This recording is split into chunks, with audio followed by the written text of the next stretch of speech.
We help B2B marketers with what happens after the click.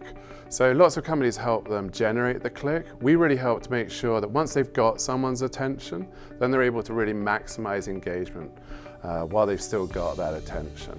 So how do you move actually someone through an engaged prospect through multiple pieces of content while you've got their attention? And we do that in a way which actually works well for the prospect, because typically they like to burst their engagement. And also a way that works for the B2B marketer. So we actually enable them to be able to track exactly who is reading what.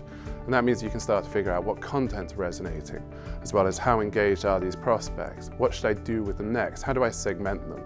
You can infer an awful lot about the way in which they engage with content, rather than just putting a form in front of them and saying, tell me about yourself. We can actually infer that using our engagement data, pushing that back into things like marketing automation platforms where it can become very actionable to then target follow-up content.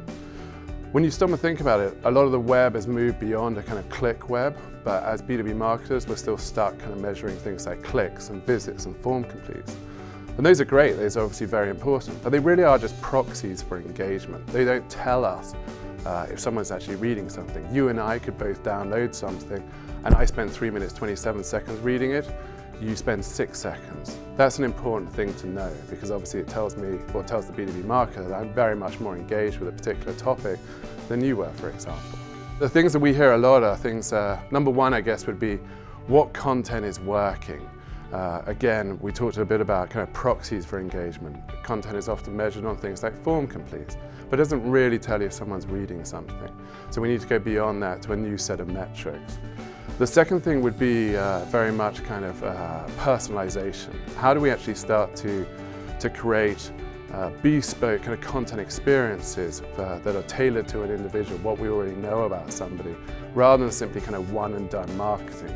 When you think a lot about the way in which companies are currently kind of advertising or putting their content out there, it's typically kind of, let's generate a click somewhere from email or from social or from search, PPC.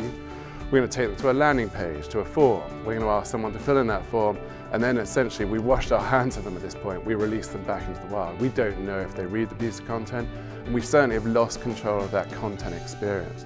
So how do marketers actually start to structure far more of an experience that kind of delivers the right pieces of content to the right people when they're engaged here and now in a way that works for both parties? The third thing, I guess, would be the perennial classic of sales wants more MQLs. They want more of them, they want them to be better qualified, and ideally they'd like them faster. So we hear that a lot. We help a lot of our customers use content more intelligently as part of lead nurture programs. So rather than simply sending 6 emails over 6 weeks with 6 content offers and hoping that somebody clicks on it, you're lucky if somebody clicks twice. That means they probably have only engaged with 2/6 of the content you really wanted them to read.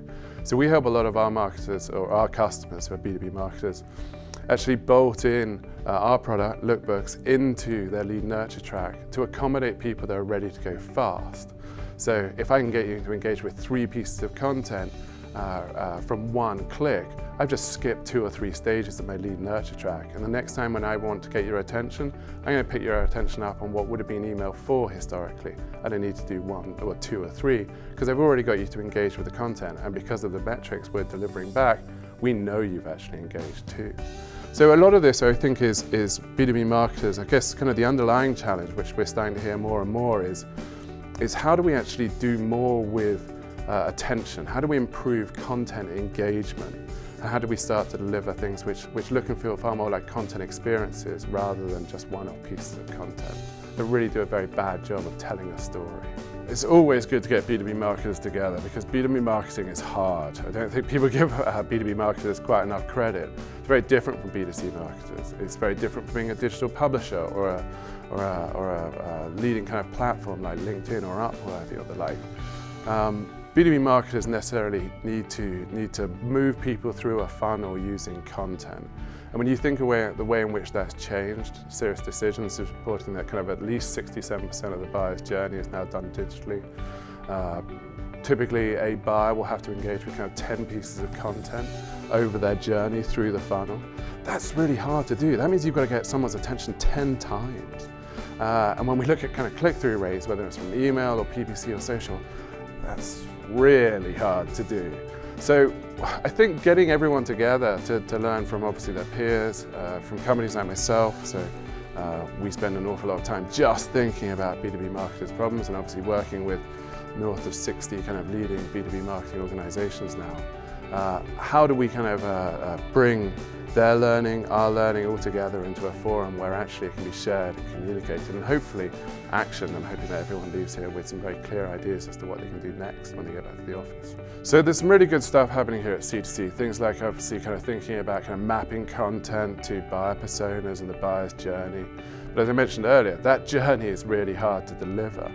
So I think kind of taking that a stage further, I think kind of trends like personalization. And to my mind, personalization means a lot more than "Hi Nick" in an email or "Wow, there's a hero banner that's kind of like targeted to me on my IP address." Those are great, but they're not the whole story. Personalization needs to go a lot further than that. That's something that we're certainly helping with. We're about to launch the next generation of lookbooks, and they're far more intelligent. They enable you to actually create audiences. So you and I, Devon, we could hit the same white paper, but if I'm a kind of a C-level exec in a telecoms industry, and forgive me, you're a manager in a manufacturing industry, we don't want the next piece of content that we're going to propose to that person while we've got their attention to be the same thing. So we can help deliver that, to really deliver very personalized content journeys and experiences. The second major trend, I think, is content as data, which is an interesting thing to start thinking about. I think B2B organizations in North America spent something like $44 billion last year creating content, and then Serious Decisions is saying that 60 to 70% of B2B content sits unused somewhere on the web or on our sales portal. We need to start thinking about, obviously, how do we get people to our content? How do we get them to engage with our content?